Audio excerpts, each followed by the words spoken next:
Assalamualaikum warahmatullahi wabarakatuh. Selamat siang Bapak Ibu, selamat datang kembali di ruangan ini ya. Selamat datang kembali di konferensi Vehicle/Manajemen 6 Indonesian Track.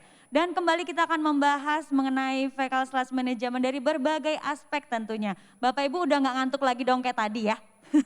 Kayak udah lebih segar nih Bapak udah bisa senyum. Tadi kayaknya ada yang mungkin dingin-dingin ruangan kayak saya tadi juga agak-agak ngantuk-ngantuk gitu ya. Biar memang topiknya itu seru banget. Dan tadi juga sempat ada banyak sekali pertanyaan yang diajukan. Tapi mungkin tadi karena kata Ibu Wiwit juga waktunya terbatas. Jadi banyak juga yang belum terjawab ya. Nah nanti untuk Bapak Ibu yang ingin mengajukan pertanyaan. Untuk para hadirin yang ada di sini pun mengajukan pertanyaannya bisa langsung masuk ke bit.ly/idntrack. Itu huruf gede semua ya, huruf kapital semua. Sekali lagi bisa dibuka di bit.ly/idntrack. Oke, tanpa perlu berlama-lama lagi langsung aja kita akan masuk ke panel 2. Kembali dengan moderator Ibu Wiwit Harris. Dan kita akan membahas yang lebih seru lagi daripada panel 1 tadi. Kalau begitu saya langsung mengundang Ibu Wiwit, silakan.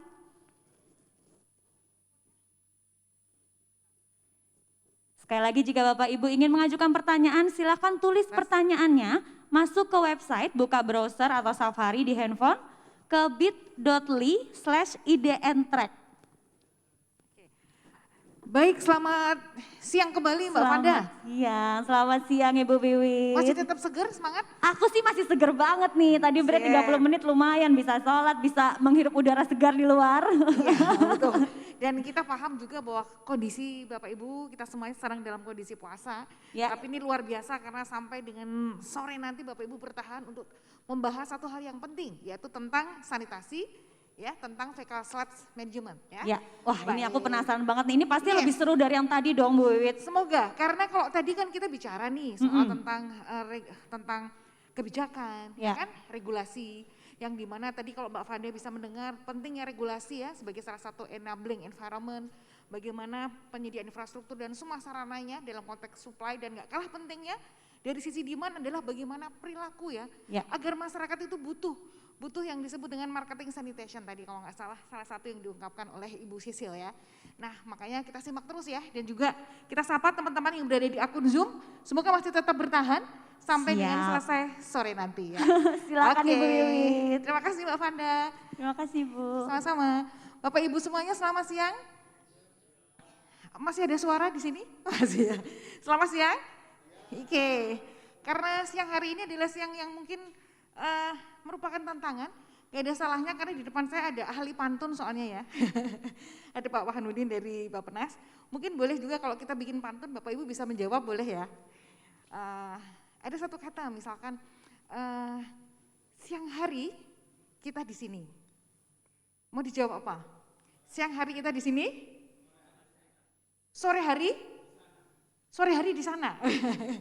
Siang hari kita di sini, jangan pernah pantang untuk bicara sanitasi. Oke, boleh kan tepuk tangan dikit?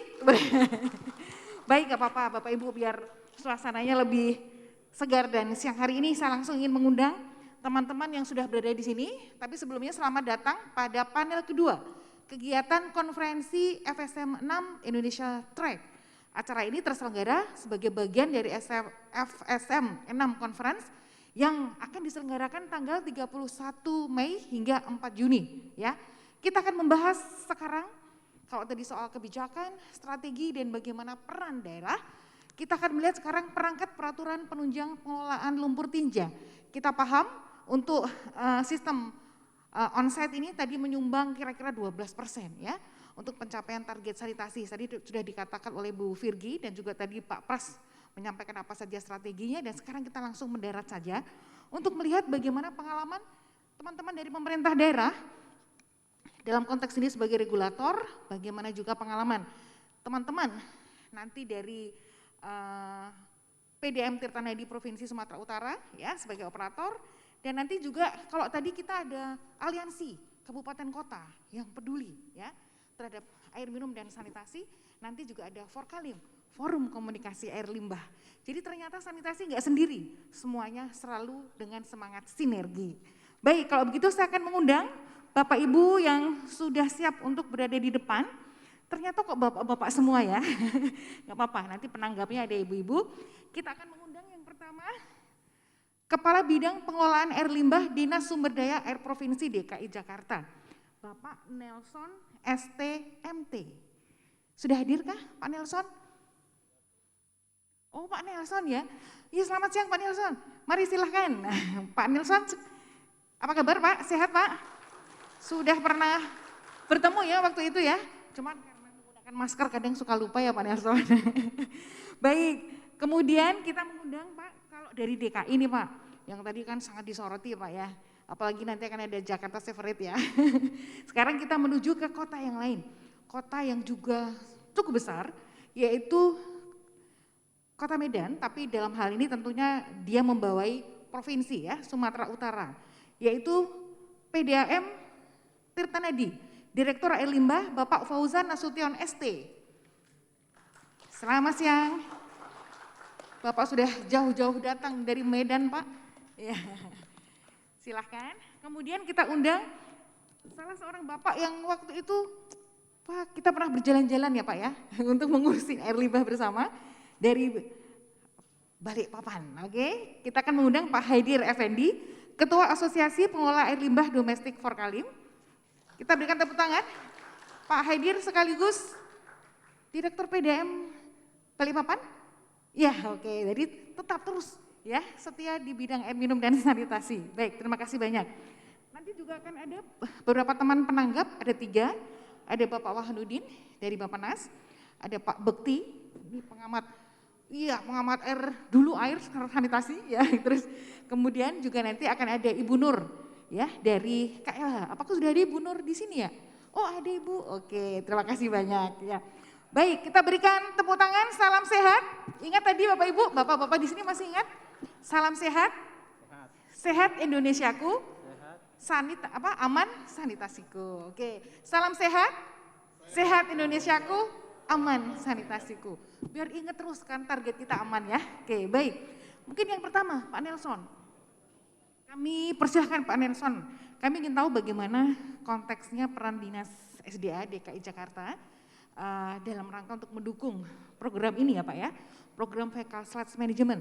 Kira-kira apa saja yang menjadi perangkat pengaturan pendukung dan apa saja mungkin program-program, saya dengar program revitalisasi tangki septik ini juga cukup meningkatkan cakupan ya Pak Nelson. Pak Nelson mau di sini apa di situ? Sebaiknya Iya, teman-teman kalau di kamera harus di sana ya Pak Nelson. Kami persilahkan Pak Nelson. Kita berikan aplaus kepada Pak Nelson. Ya, kita persilahkan Pak.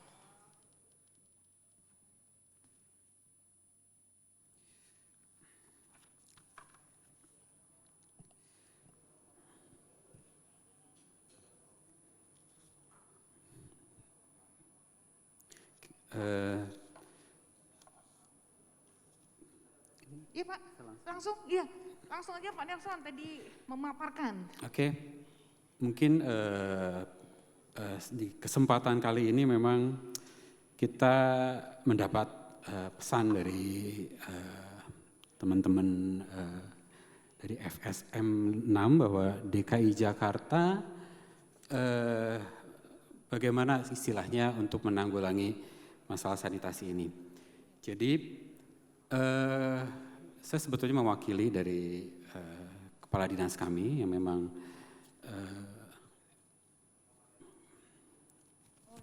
Iya mohon maaf Pak Nelson tadi karena ini prokes dalam konteks internasional kita menggunakan ya. Semoga tahan Pak Nelson. Oke, silakan Pak. Jadi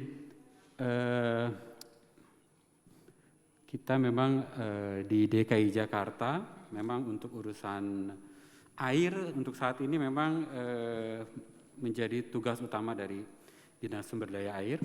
Jadi kalau biasanya kita dengar masalah banjir itu memang sudah umum di Dinas Sumber Daya Air, sudah sering terdengar. Tapi untuk mulai dari sekitar tahun 2014-15 jadi DKI Jakarta sekarang juga menangani seluruh urusan masalah air. Jadi bukan hanya banjir, tapi juga kita menjadi regulator atau juga sebagai penyedia sarana untuk air limbah dan air bersih. Jadi semua urusan air sekarang kita tangani di Dinas Sumber Daya Air. Nah, sekarang mungkin di momen yang saat ini kita akan coba lebih detailkan terkait masalah perangkat pengaturan pendukung dalam mendukung pengelolaan lumpur tinja. Jadi sebetulnya pengelolaan lumpur tinja ini adalah bagian dari sistem pengelolaan terhadap air limbah domestik. Jadi ada satu parts di dalam pengelolaan air limbah domestik itu adalah lumpur tinja.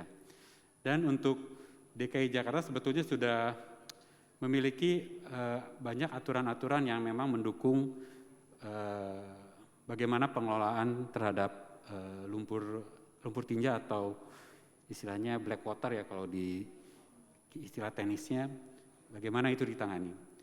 Mungkin yang tadi barusan. Untuk presentasinya teman-teman, yes. Presentasi Pak Nelson. Halo, ya. Presentasi Pak Nelson, ya. Mohon ditayangkan teman-teman operator.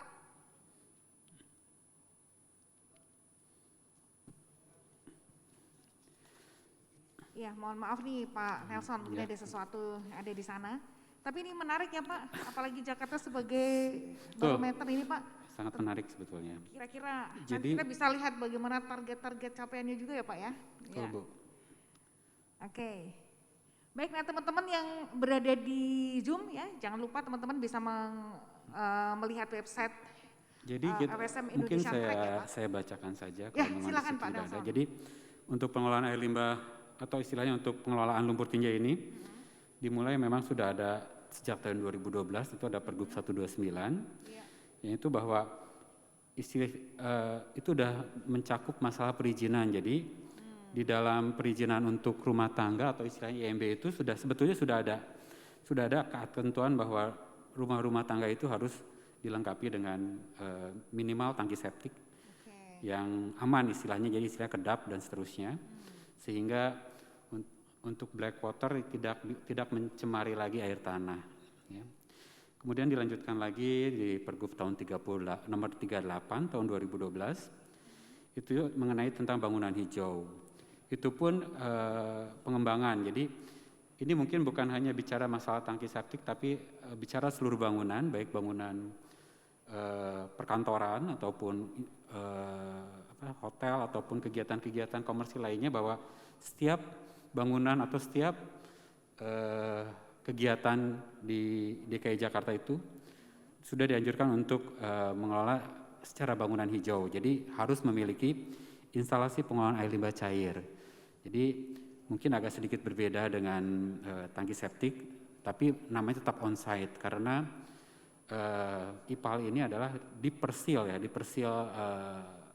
properti dari bangunan-bangunan tersebut. Kemudian ada juga Ingub ya, Instruksi Gubernur tahun 59 tahun 2014, bahwa setiap gedung di pemerintah DKI harus melakukan pengelolaan air limbah dan melakukan penyedotan secara berkala. Ini mungkin yang memang harus terus digalakkan, baik kami selaku regulator, demikian juga dengan operator kita di sini PD Paljaya, untuk lebih semangat ya untuk bagaimana melakukan upaya-upaya istilahnya sanitasi yang tadi mungkin diistilahkan oleh teman-teman dari Bappenas atau Bu Virgi untuk istilah menuju sanitasi aman. Karena terus terang tadi seperti saya bilang, ini untuk pengelolaan lumpur tinja ini adalah sebetulnya antara untuk DKI Jakarta sendiri, sebetulnya kedepannya kita lebih mencoba mengembangkan ke sistem sewerage, jadi sistem terpisah istilahnya. Tetapi untuk mencapai ke sana, kita tetap harus mengelola apa yang bisa dilakukan di baik masyarakat maupun kita selaku government untuk bagaimana mengatasi atau menyediakan sarana sanitasi yang aman ini. Nah, kemudian itu pun yang tadi Ingub 59 tahun 2014 pun kemudian ternyata diturunkan lagi menjadi instruksi wali kota dan instruksi camat. Jadi betul-betul sudah lebih mendekati akar rumput bahwa aktivitas atau kegiatan untuk penyedotan secara berkala itu sebetulnya harus lebih digalakan lagi, karena itu tadi suatu saat yang namanya tangki septik itu lama-lama akan penuh. Kalau sudah penuh berarti bisa terjadi namanya bypass langsung ke saluran, akibatnya perairan kita menjadi terganggu dan tercemar. Kemudian juga dilanjutkan ada juga Pergub nomor 1 tahun 2018. Ini adalah yang mengatur pedoman dan daftar hukum untuk dalam pengelolaan lumpur tinja di DKI Jakarta. Nah, di sini memang tertuang bahwa Dinas Sumber Daya Air adalah selaku pengawas terhadap pengelolaan lumpur tinja yang tugasnya melakukan pemantauan, evaluasi, dan pelaporan. Jadi ternyata kami di Dinas Sumber Daya Air pun mempunyai tugas untuk mengelola dan memonitor bagaimana pengelolaan lumpur tinja ini dijalankan oleh operator. Selain kita tetap melakukan pembangunan untuk pengelolaan air limbah domestik. Jadi mungkin saya juga bisa jelaskan di sini bahwa untuk saat ini memang kita Dinas Sumber Daya Air sedang mengembangkan selain tadi ada JSS, Jakarta Sewerage System, yang itu luar biasa besar. Tadi kalau kita dengar dari kementerian bahwa DKI juga harus menyiapkan 9 triliun untuk zona 1. Sedangkan di DKI itu ada 14 zona. 14 zona yang untuk saat ini yang akan kita kembangkan zona 1, zona 6, itu pun sampai 2000, untuk zona 6 itu 2029 baru kita bisa selesai construction, sedangkan untuk zona 1 untuk 2026 selesai konstruksi. Nah, di jeda itulah kita bagaimana tetap mengelola air limbah di DKI Jakarta yang sangat kompleks ini, agar tetap pengendalian lingkungan atau khususnya untuk badan air kita bisa jaga atau bisa kita tingkatkan lagi kualitasnya. Nah, di dalam rencana antara tersebut kita pun Dinas Sumber Daya Air untuk anggaran-anggaran yang berjalan ini memang mengembangkan sistem SPALDE. SPALDE ini tadi kalau kita lihat dari dari paparannya dari Pak Pras di kementerian, memang kita mengembangkan sistem jaringan perpipaan skala permukiman. Jadi yang skala komunal untuk sekitar 200 SR, kita bikin jaringan pipa, kemudian kita lengkapi dengan instalasi pengolahan air limbah, sehingga itu pun kita berharap bisa meningkatkan kualitas kehidupan masyarakat DKI Jakarta. Memang yang dikembangkan masih di daerah-daerah yang bisa dibilang daerah padat. Nah, selain tadi upaya-upaya pembangunan seperti saya sebutkan tadi, kita pun ada upaya tadi itu yang sudah dicanangkan oleh Gubernur melalui Pergub nomor 9 tahun 2020 adalah berupa subsidi revitalisasi tangki septik. Jadi ini adalah program yang sangat luar biasa yang memang kita coba kembangkan. Di sini kita berkolaborasi dengan PD Paljaya. Jadi DKI Jakarta menganggarkan subsidi, kemudian teman-teman PD Paljaya yang melakukan pembangunannya, sehingga setelah dibangun oleh PD Paljaya, kemudian kami verifikasi dari Dinas Teknis, kemudian kita reimburse kepada PD Paljaya sebagai subsidi untuk pengembalian pembangunannya. Jadi tangki septik yang digunakan memang yang sudah mendapatkan certified, sudah bersertifikasi, yang memang diproduksi juga oleh PD Paljaya, yang sepengetahuan saya memang sudah dapat sertifikat dari kementerian atau dari Puslitbang dan juga LH, sehingga diharapkan memang inilah salah satu upaya bagaimana kita meningkatkan kualitas lingkungan melalui pengelolaan air limbah. Tangki septik ini mungkin berbeda dengan tangki septik yang lain karena selain black water itu pun dia menampung grey waternya. Jadi semua air bekas atau air limbah dari bangunan itu diolah sebelum dibuang ke saluran-saluran kita. Tahun lalu ini program ini sudah berjalan. Tahun lalu kita bekerja sama sudah sekitar 260 rumah kita perbaiki tangki septiknya menjadi tangki septik yang jauh lebih baik. Kemudian dan program ini berlanjut terus. Tahun ini pun kita sudah programkan sekitar 2000 titik tangki septik dalam upaya tadi mungkin untuk perbaikan sanitasi menuju sanitasi aman, kalau tadi istilahnya sanitasi aman. Sebetulnya itu pun masih jauh dari dari harapan ya. Kalau kita tadi dengar dari Ibu Virgi targetnya sekian persen, tapi kita tetap berupaya bagaimana untuk mencapai ke arah tersebut. Karena jadi beberapa upayanya memang selain tangki septik, kita juga mencoba tadi seperti saya sampaikan spalde, yang perpipaan kami juga coba mengembangkan sistem interceptor. Jadi kita coba air limbah yang melalui saluran-saluran itu kita tangkap, kemudian kita olah sebelum dibuang ke waduk atau danau. Jadi itulah upaya-upaya yang saat ini kita kembangkan di Dinas Sumber Daya Air dalam mengendalikan, bisa dibilang untuk mencoba mengendalikan pencemaran air di DKI Jakarta, karena sesuai penelitian dari Dinas Lingkungan Hidup memang sumber utama pencemaran dari badan air di DKI Jakarta adalah memang dari kegiatan domestik. Lebih terindikasinya seperti itu dari hasil penelitian. Dan di lapangan pun memang terlihat bahwa memang sumber utama pencemarannya adalah dari domestik. Jadi kalau bisa kita perhatikan memang kalau di DKI Jakarta mungkin kalau masalah tangki septik mungkin semua bangunan hampir sudah memiliki tangki septik untuk black waternya. Tapi untuk grey water atau istilahnya air bekas, cucian, mandi dan seterusnya itu masih langsung dibuang ke saluran. Selain itu memang ada juga yang masih BABS dan seterusnya, atau juga karena kontrol yang memang sulit, karena tadi kita belum punya sistem terpusat. Jadi sistem onsite ini mau yang komersil maupun yang domestik, mungkin itu tadi karena regulasinya belum mendukung bahwa semua tangki septik harus menjadi pelanggan PDPAL misalnya kan. Berarti harus terjadwal sehingga penyedotan itu menjadi reguler. Sedangkan yang saat ini terjadi belum seperti itu. Jadi mungkin sangat banyak saya yakin septic tank itu yang mungkin sudah penuh, bypass lah langsung dia ke saluran. Jadi itu pun yang berkontribusi terhadap bagaimana kondisi kualitas air kita di DKI Jakarta. Nah, dengan upaya-upaya kita mungkin masih dinilai mungkin agak kecil, tapi saya yakin kalau kita ini jalankan terus, kita upayakan dan kita perlihatkan hasilnya kepada pimpinan kita, ini akan mungkin saya yakin akan menjadi sesuatu yang besar.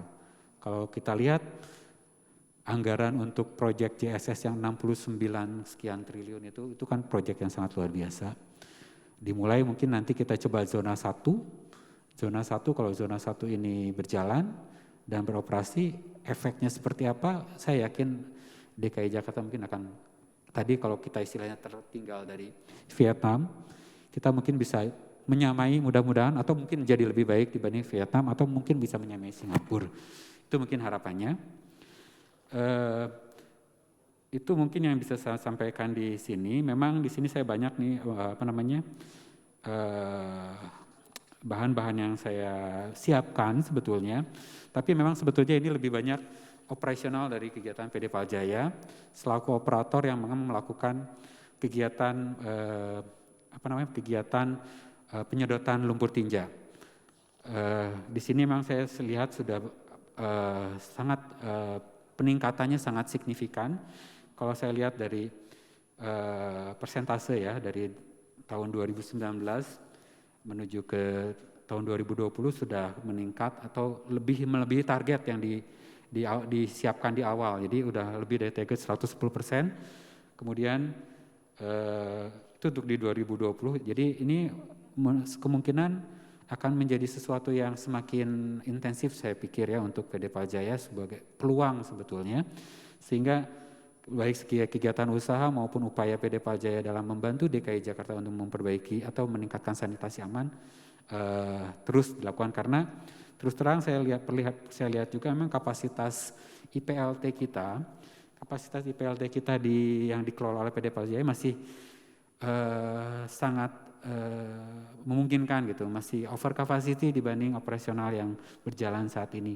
Jadi mudah-mudahan dengan forum kita ini dan kita bersama-sama dengan kami juga di Dinas Sumber Daya Air, mungkin juga dengan instansi-instansi lainnya dan juga dengan masyarakat untuk lebih menyadari lagi. Tadi memang saya betul yang disampaikan Bu Virgi, salah satu yang menjadi kunci adalah perilaku kita atau masyarakat DKI baik kita sebagai ASN maupun masyarakat umum, perilaku itulah yang sangat penting karena dengan menyadari bahwa ini yang harus dikelola dan harus diolah, ya memang tidak ada yang harus ada biaya, itu dengan kesadaran dan efeknya baik, misalnya kalau kita lihat dengan adanya pengelolaan yang baik, rumah tinggal kita juga jauh lebih, kondisinya lebih baik ya, smell-smell itu mungkin hilang.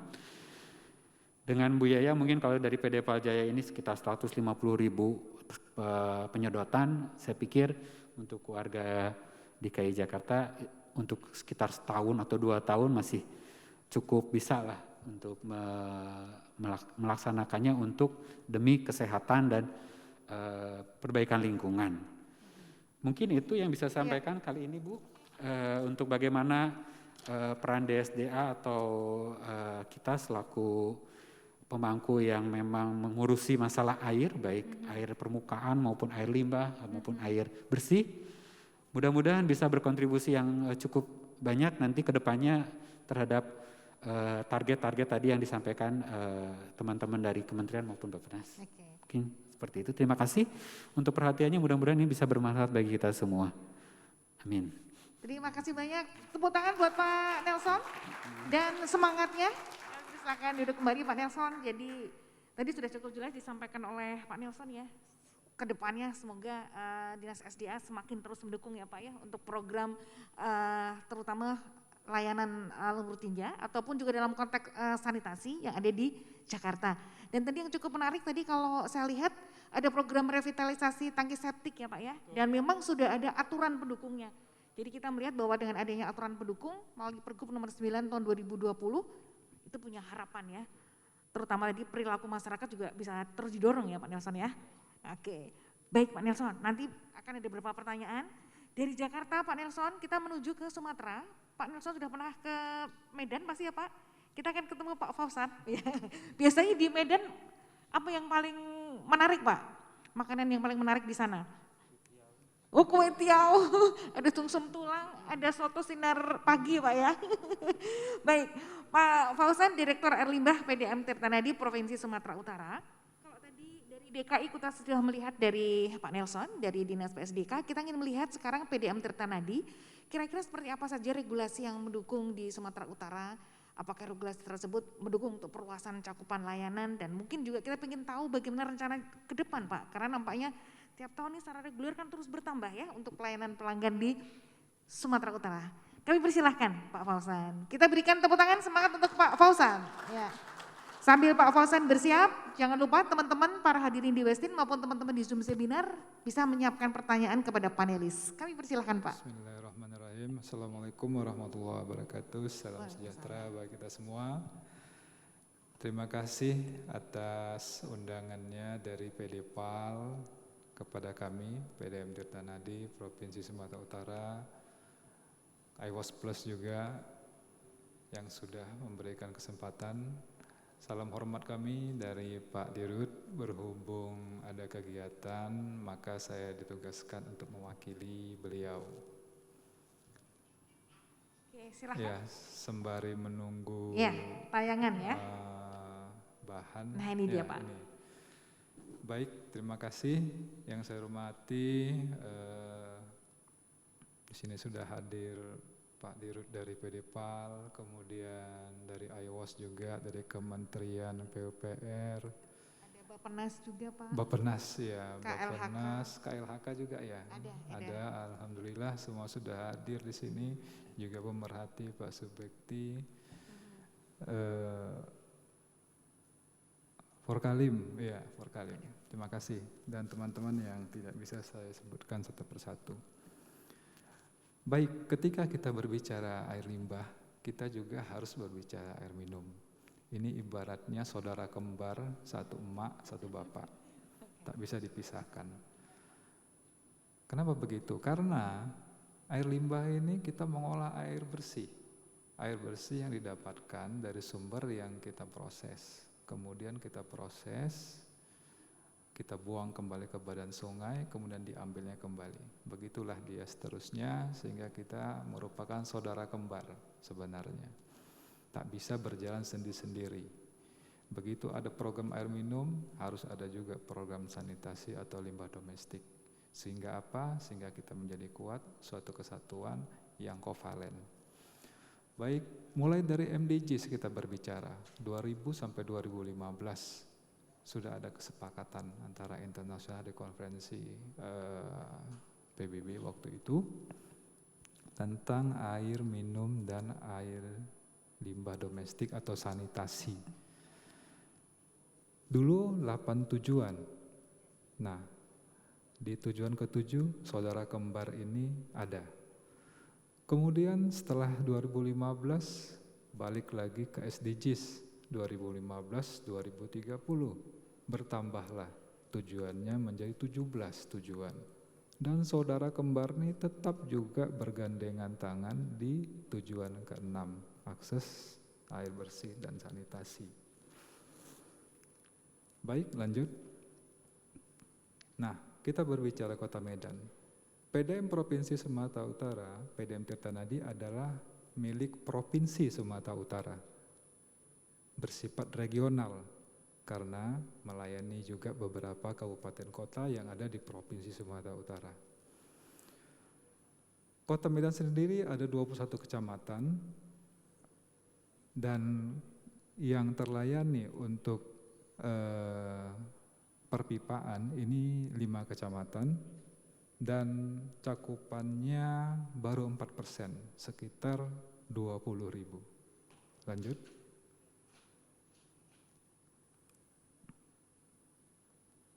Ya, kenapa baru 4%? Kita ketahui bahwa ada beberapa faktor mengapa lambatnya laju pertumbuhan cakupan pelayanan untuk perpipaan ini. Pertama, biaya yang besar. Di Medan sendiri untuk menyambung air limbah domestik 6 juta Bapak Ibu. Air minum 2 juta. Sehingga orang berpikir lebih baik nyambung air minum daripada air limbah. Kemudian yang kedua adalah kurangnya pengertian sanitasi terhadap masyarakat. Masyarakat nggak mengerti itu apa sanitasi. Yang taunya air minum. Nah, inilah nanti akan kita bahas kembali. Nah, kemudian kita masuk ke aturan-aturan. Pemerintah sebenarnya sudah lengkap, sudah capek membuat aturan. Tinggal kita bagaimana bisa menerapkannya di masyarakat. Saya apresiasi juga tadi ada akopsi. Itu suatu langkah yang paling baik. Karena yang bisa menyuruh masyarakat itu adalah kepala daerah. Kepala daerah mempunyai kewenangan. Makanya tadi saya berbicara dengan Pak Haidar. Pak Haidar, ini harus kita genjot ini dengan akopsi. Karena dengan akopsi ini mudah-mudahan program kita bisa jalan. Lihat, begitu banyaknya undang-undang, aturan-aturan yang dibuat oleh pemerintah. Mulai dari Undang-Undang 23 tentang pemerintahan daerah beserta turunannya. Di situ jelas antar pembagian pemerintah pusat, provinsi, kabupaten, kota tentang limbah domestik. Undang-Undang 32 2009 tentang perlindungan pengelolaan lingkungan hidup.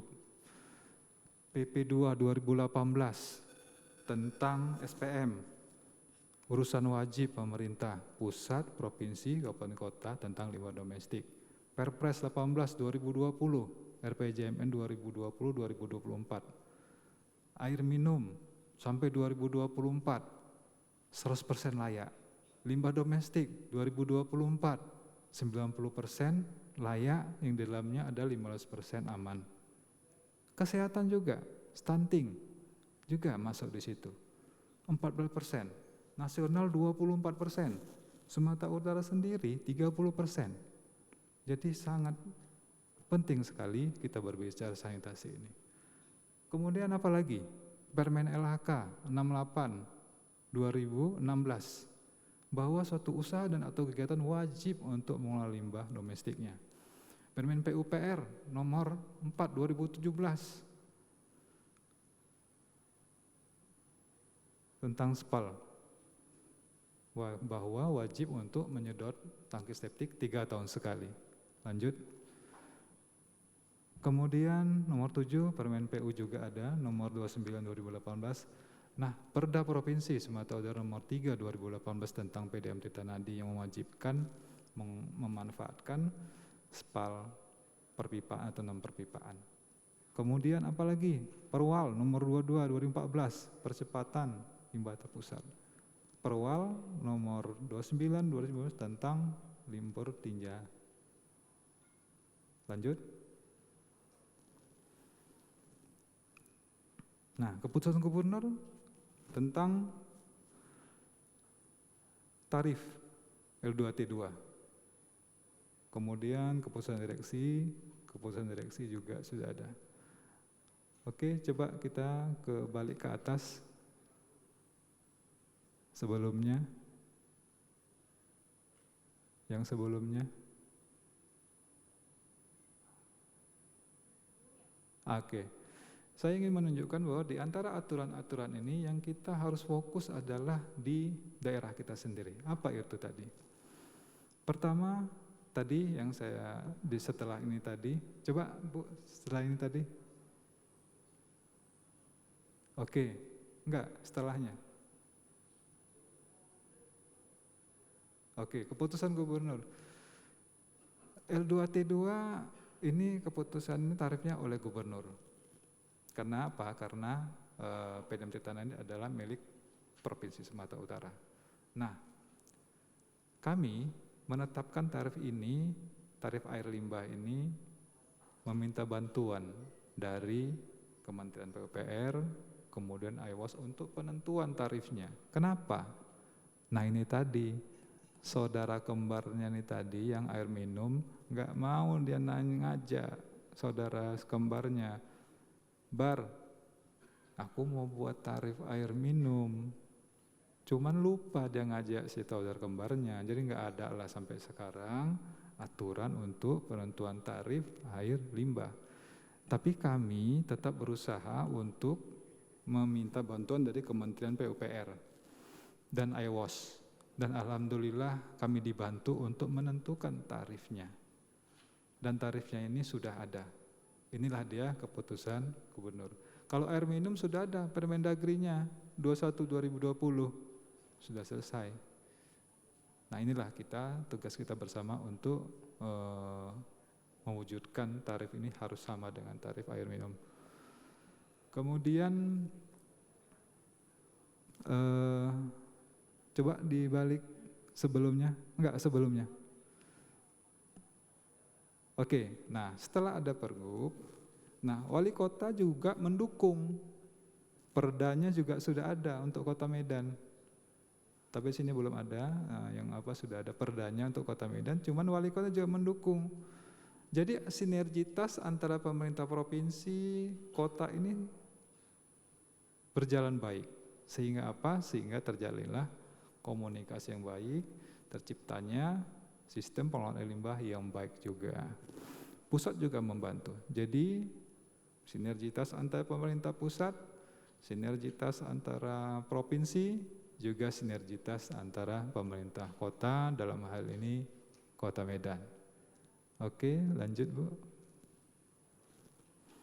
Nah, ini dapat kita lihat di Kota Medan untuk perpipaan dari tahun 2016 sampai tahun 2020 pertumbuhannya sekitar 500 aja SR. Sekarang 20.000. Penduduk Kota Medan 2,2 juta. Makanya sekitar 4% cakupannya. Nah ini kenapa lambat yang perpipaan? Karena itu tadi, pertama biayanya mahal. Kedua, kesadaran manusia akan sanitasi sangat rendah. Nanti kita bahas lagi. Kita lihat nomor 2, non-perpipaan. Non-perpipaan, PDAM Tirtanadi baru launching non-perpipaan L2T2, L2T3 ini 2020. Dalam tempo 4 bulan, 7.000. Berarti sebulan 1.750. Kesimpulannya, untuk kita mempercepat akses sanitasi ini, adalah dengan lebih fokus kepada non-perpipaan. Karena melihat angkanya yang begitu signifikan untuk pertambahannya. Oke, lanjut.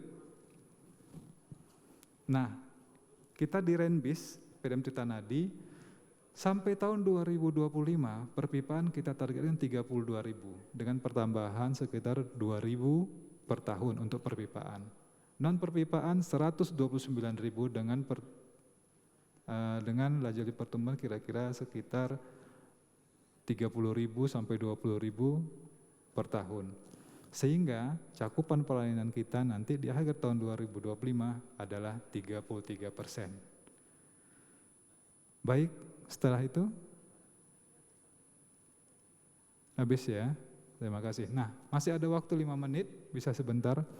Saya ingin bercerita sebentar mengenai keluarga saya. Saya mempunyai 2 orang anak. Satu umur 19 tahun, satu umur 18 tahun. Masih ada waktu ya? Oke.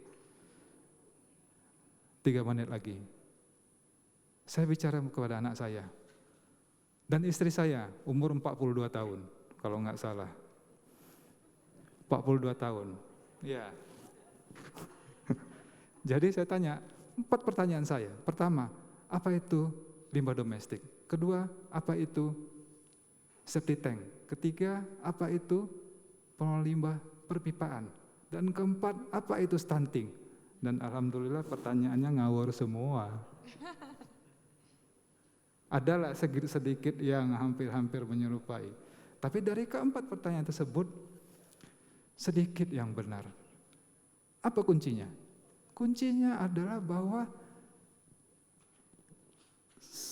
baru 18 tahun lah saya mengajari anak-anak saya. Baru 19 tahun lah saya mengajari anak-anak saya. Baru 42 tahun lah saya memberikan informasi kepada istri saya apa itu sanitasi. Maka jangan berharap Bapak marah kepada yang lain. Keluarga sendiri saya itu belum paham mengenai sanitasi. Kesimpulannya, selain aturan yang harus kita tegakkan, sakep juga harus kita tegakkan. Sosialisasi, advokasi, kampanye, edukasi, dan promosi. Terima kasih. Assalamualaikum warahmatullahi wabarakatuh. Salam sejahtera bagi kita semua. Ya, baik. Terima kasih banyak Pak Fauzan. Semoga tidak didengar istri Bapak ya. Umur 42 tahun tadi ya. Tapi menarik Pak Fauzan bahwa tadi saya tambahkan ya, kalau yang pertama tadi di sesi pertama kan mengatakan sanitasi tidak mungkin sendiri. Pak Fauzan menambah bahwa sanitasi tadi harus dimulai dari diri sendiri ya, paling tidak dari keluarga ya Pak Fauzan ya. Itu menjadi satu daya tarik tersendiri dan kita melihat bahwa memang di slide terakhir penambahan pelanggan air limbah dari existing 7.000 pelanggan non perpipaan menjadi hampir 130.000 nanti ya Pak 2025 dan ternyata animo itu lebih banyak ya, artinya pelanggan untuk L2T2 maupun yang L2T3 ya, seperti itu ya, artinya untuk on-site ya. Jadi ini menjadi salah satu peluang ya, kalau tadi dikatakan mungkin 12% tadi Bu Virgi ya, menyumbang artinya untuk akses ya, sehingga ini menjadi salah satu, tinggal bagaimana strateginya. Tadi cakep apa sakep Pak? Sakep. Sakep itu adalah sosialisasi, advokasi, kampanye, edukasi, promosi. Dan promosi itu salah satu kata kunci penting tadi ya. Tepuk tangan buat semuanya. Semoga Tirtanadi semakin banyak Pak. Waktu saya datang dulu masih 750 Pak, terus berkembang terus ya. Dan ternyata sekarang sudah sampai 7.000 ya Pak ya. 7.000, oke baik, terima kasih. Nah dari Pak Fauzan, nah tadi karena Pak Fauzan sudah ngobrol dengan Pak Haidir ya.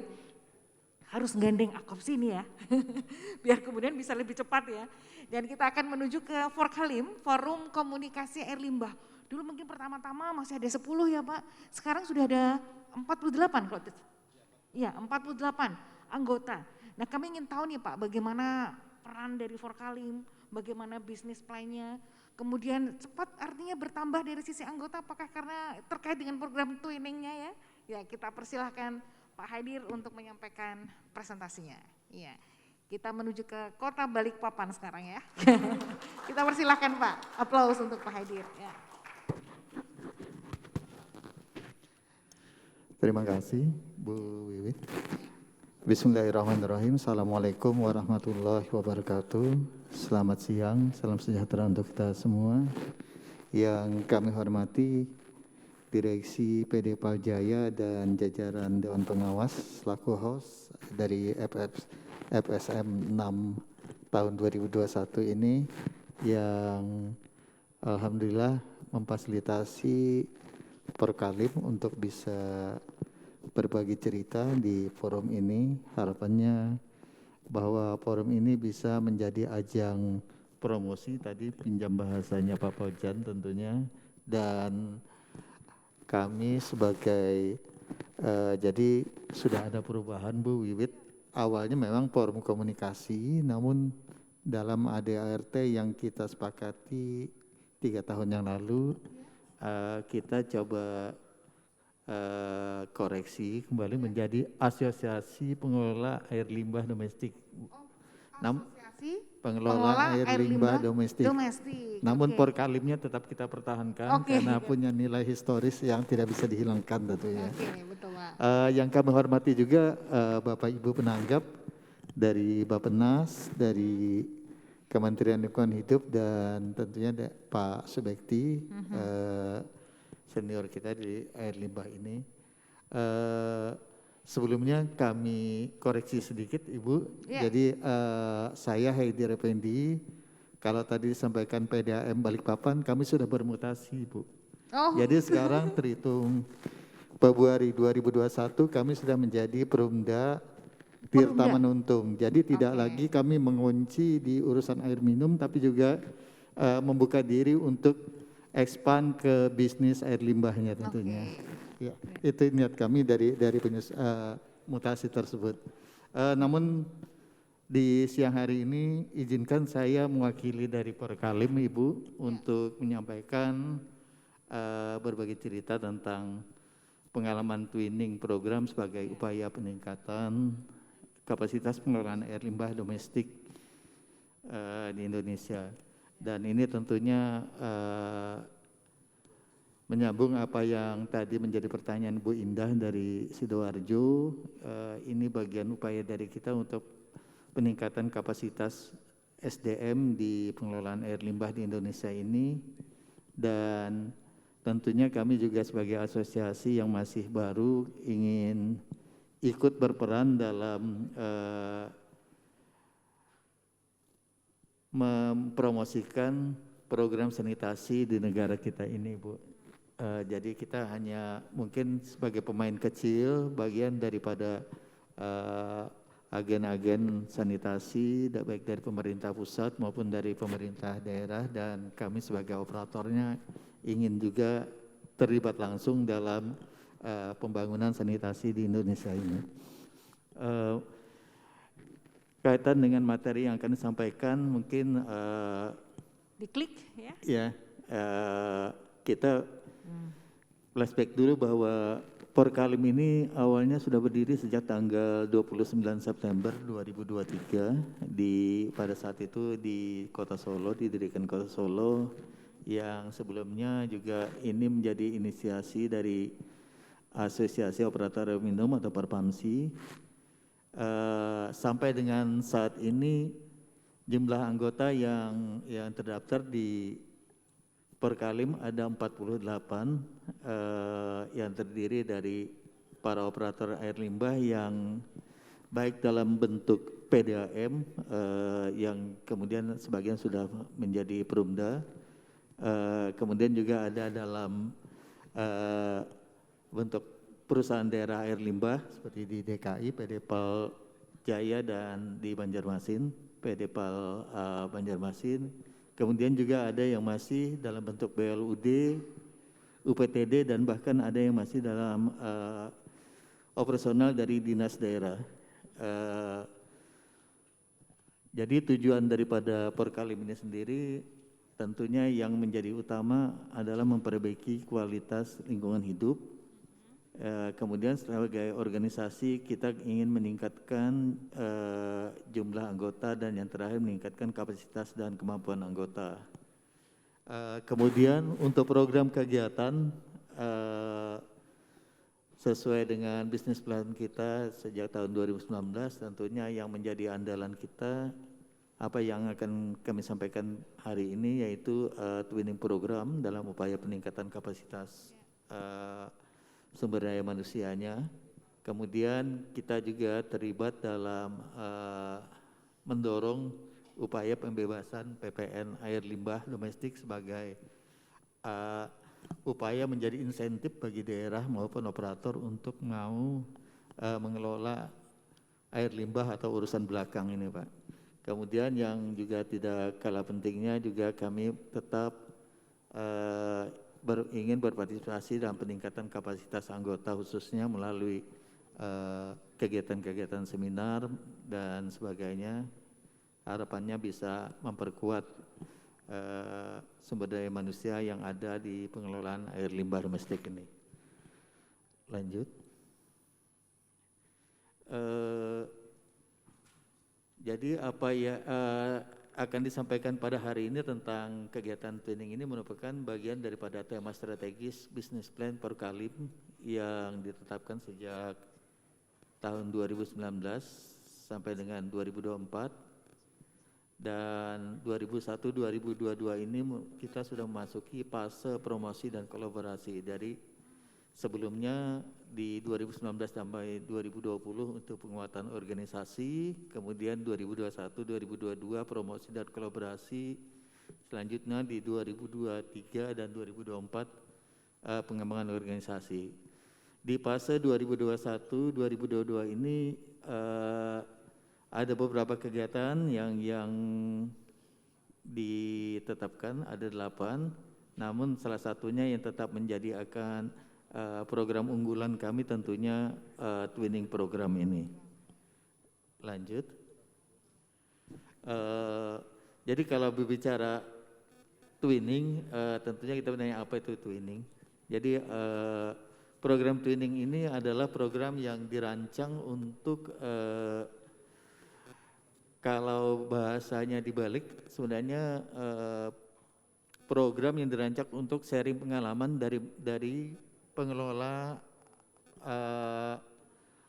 air limbah domestik di Indonesia ini, dari yang masing-masing pengelola yang mau menjadi mentor maupun yang berminat atau menjadi menti, melalui kegiatan saling berkunjung dan bertukar informasi dalam rangka untuk meningkatkan kapasitas operator air limbah dengan melakukan kemitraan tadi antar operator air limbah. Prinsip yang coba kita kemukakan dalam program training itu yang pertama tentunya non-profit. Yang kedua win untuk mentor, win untuk menti, win untuk masyarakat, dan win untuk sponsor. Selanjutnya yang ketiga adalah keinginan kuat. Yang keempat orientasinya adalah hasil, dan yang kelima sharing cost tentunya. Lanjut. Adapun tahapan pelaksanaan twinning program yang sedang dan akan kita laksanakan terus. Yang pertama identifikasi yang meliputi identifikasi terhadap topik, kemudian identifikasi terhadap mentor maupun menti, identifikasi kepada terhadap senior service providernya, dan yang tentunya identifikasi sponsor. Kemudian tahapan diagnostik yang meliputi kegiatan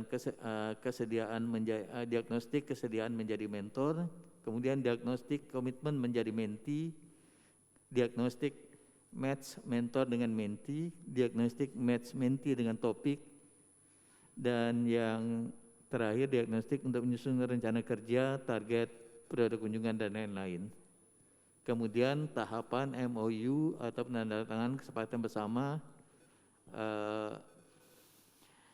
Selanjutnya tahapan implementasi, di mana di sini mentor dan menti akan melaksanakan kegiatan saling berkunjung, kemudian menti mengadopsi best practice dari mentor, dan yang terakhir mentor akan memberi masukan sesuai pengalaman yang ada di tempatnya masing-masing. Selanjutnya tahapan monitoring dan evaluasi di mana mentor akan melakukan monitoring dan evaluasi pada menti setelah kunjungan, kemudian SSP melakukan monitoring dan evaluasi untuk peningkatan kapasitas mentor dan menti, dan yang terakhir penyusunan laporan pelaksanaan kegiatan. Lanjut. Adapun skema pendampingannya dalam kegiatan training ini, di mana Porkalim dengan dukungan dari sponsor seperti terima kasih kepada IWAS Plus, SNP dan UNICEF memfasilitasi kegiatan antara mentor dan menti yang nantinya juga akan didampingi oleh senior service provider. Lanjut. Adapun topik mentor dan menti yang sudah berjalan sampai saat ini, topik pertama yaitu mendesain, mengoperasikan dan memelihara IPLT konvensional. Mentornya UPTD Sidoarjo, mentisnya salah satunya kami sendiri, di sini masih PDAM Balikpapan. Kemudian UPTD Kabupaten Pindrang yang disupport oleh UNICEF, dan yang ketiga UPTD Kota Parepare juga disupport oleh UNICEF. Kemudian topik kedua, mendesain, mengoperasikan dan memelihara IPLT mekanis. Mentornya UPTD Kota Bekasi dan mentisnya UPTD Gresik. Topik yang ketiga, perhitungan tarif dan kerjasama dengan swasta melalui dengan swasta untuk layanan lumpur tinja terjadwal. Mentornya Perumda Air Minum Kota Surakarta dengan menti PD PAL Banjarmasin dan Badan Pengelola Batam. Topik yang keempat yaitu mengelola pelanggan termasuk database pelanggan dan promosi dan pemasaran. Sebagai mentor UPTD Makassar, kemudian mentisnya UPTD Kota Malang dan UPTD Deli Serdang. Dan yang terakhir topik penguatan dan mempersiapkan institusi UPTD PAL baru untuk mengelola air limbah atau tinja. Mentornya UPTD Gresik dan mentisnya UPTD Kota Tasikmalaya dengan dukungan SNP dan UPTD Kota Palopo dengan dukungan UNICEF. Lanjut. Hasil dari twinning program, hasil akhir yang ingin dicapai untuk topik pertama tadi, tersedianya SOP untuk operasional pemeliharaan IPLT. Kemudian B, operator memahami operasional dan pemeliharaan IPLT. Kemudian untuk topik 2, hampir sama, tersedianya dokumen KAK pembangunan IPLT mekanis dengan penjelasan urgensi kebutuhan IPLT mekanis. Kemudian yang B, lesson learn penggunaan sistem mekanis. Kemudian topik ketiga, hasil akhir yang ingin dicapai adalah pemahaman terhadap kebutuhan data untuk menentukan tarif dasar dengan prinsip cost recovery. Kemudian memahami skema dan mekanisme kerjasama dengan swasta yang ada di mentor. Kemudian untuk topik keempat, hasil akhir yang ingin dicapai adalah pemahaman mengembangkan database pelanggan dan pemahaman model promosi dan pemasaran yang ditetapkan oleh menti. Yang terakhir untuk topik kelima, untuk Kota Palopo, alhamdulillah hasil akhirnya adalah terbitnya Perwali UPTD pengelolaan air limbah domestik di bawah Dinas PU. Kemudian beroperasinya IPLT. Kemudian untuk Kota Tasikmalaya, hasil akhirnya adalah rancangan Perda pengelolaan air limbah di Kota Tasikmalaya dan tersedianya SOP teknis dan non teknis. Lanjut. Mungkin demikian yang dapat kami sampaikan, gambaran tentang program twinning yang dilaksanakan oleh Porkalim. Harapannya bahwa kegiatan ini bisa menjadi kegiatan yang dapat dimanfaatkan oleh semua operator air limbah, baik yang sudah menjadi anggota Porkalim maupun yang akan bergabung dengan Porkalim. dalam rangka akselerasi peningkatan kapasitas sampai nanti ada institusi yang memang benar-benar bisa menjadi rujukan untuk peningkatan kapasitas sumber daya air limbah di Indonesia ini. Mungkin itu Bu Wiwit yang singkat yang dapat kami sampaikan. Ya. Kurang lebihnya mohon maaf. Assalamualaikum warahmatullahi wabarakatuh. Waalaikumsalam. Terima kasih banyak. Berikan tepuk tangan kepada Bapak Haidir Effendi, Ketua Asosiasi Pengelola Air Limbah Domestik. Tetap ada kalinya ya Mbak ya. Tapi sekarang menjadi Asosiasi Pengelola Air Limbah Domestik. Dan tadi kita melihat dari pembicaraan Pak Haidir, cukup menarik ya Pak, program twinning itu sebagai salah satu metode untuk peningkatan kapasitas ya. Ada mentor, ada menti, dan tadi beberapa aspek itu bisa dibahas bersama dengan teman-teman yang mempunyai pengalaman-pengalaman praktek baik di situ ya. Baik, terima kasih Pak Haidir. Dan kalau tadi kita sudah ngobrol bersama-sama dengan 3 orang narasumber, di sini pun sudah hadir 3 orang penanggap yang nampaknya dari tadi pagi juga sudah siap sedia ya untuk menyampaikannya. Yang pertama kita berikan kesempatan kepada Bapak Wahnudin ya, atau Pak Udin. Beliau adalah Kasubdit Sanitasi, Direktorat Perkim Bappenas. Kita persilahkan Pak Udin. Selamat siang Pak Wahnudin. Iya. Nah mungkin Pak Wahnudin bisa bercerita Pak, kalau tadi melihat pengalaman dari ketiga daerah yang tadi sudah menyampaikan bagaimana juga pengalamannya dalam konteks untuk regulasi. Oh ini mikrofonnya Pak Udin tidak bunyi? Iya. Mungkin nanti Pak Udin bisa bercerita kepada kami Pak, seperti apa sih, apakah betul regulasi itu menjadi kunci dari enabling dan sebetulnya apa yang sering menjadi penghambat ya Pak ya? Pak Udin nyebutnya apa tuh Pak? Bottleneck ya. Betul. Silahkan Pak Udin. Ya terima kasih Mbak Wiwit. Ya. Saya jadi semangatnya bertambah-tambah Waduh, lagi. ya. Setelah mendengarkan paparan dari Pak Nilsen, Pak Fauzan, Pak Haidir gitu. Ternyata temannya banyak ya Pak Bekti ya. Ya. Luar biasa, ya. Jadi pertama tentunya saya sekarang sebagai fungsional. Okay. Saya masuk fungsional jadi perencana ahli media. Oh iya betul. Tapi tetap saja di sektor sanitasi. Iya. Sekali lagi saya apresiasi ternyata banyak teman. Program kita ternyata juga bergulir. Asal kita komitmennya besar, konsisten dan istiqomah kira-kira begitu. Betul. Nah saya sebelum menanggapi boleh menyampaikan satu hal. Silakan. Yang menurut saya ini harus menjadi pemikiran kita bersama. Iya. Selama saya bergulat di sektor sanitasi, baik itu di waktu di Kementerian Kesehatan, di Bappenas, sehari-hari, kalau jujur saja pengamatan saya, kalau kita lihat dari gap infrastruktur yang ada di Indonesia, Iya. boleh saja itu infrastruktur jalan misalnya, Iya. infrastruktur energi misalnya, Iya. listrik gitu, infrastruktur internet misalnya, Iya. itu jujur saja yang paling besar gapnya adalah infrastruktur dasar terutama di sektor sanitasi. Oh gitu. Kalau Bapak Ibu sudah tidak akan mendapatkan desa tertinggal, tidak bisa diakses misalnya di Jawa atau di luar Jawa gitu. Iya.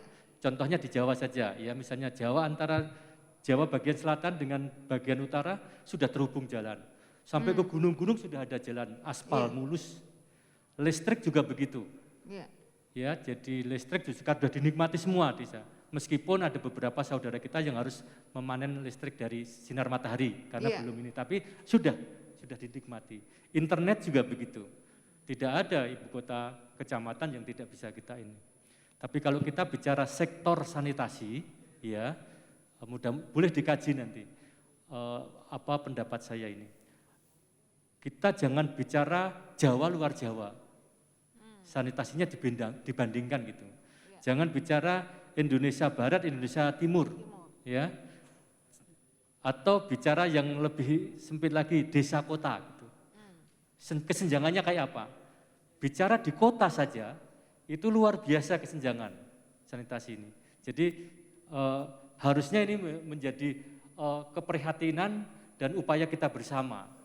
Ya, kalau dari segi regulasi saya senang sekali karena memang ternyata tadi Mbak Wiwit bilang bottleneck itu memang masih ada di sana. Meskipun juga ini sudah menjadi prioritas nasional.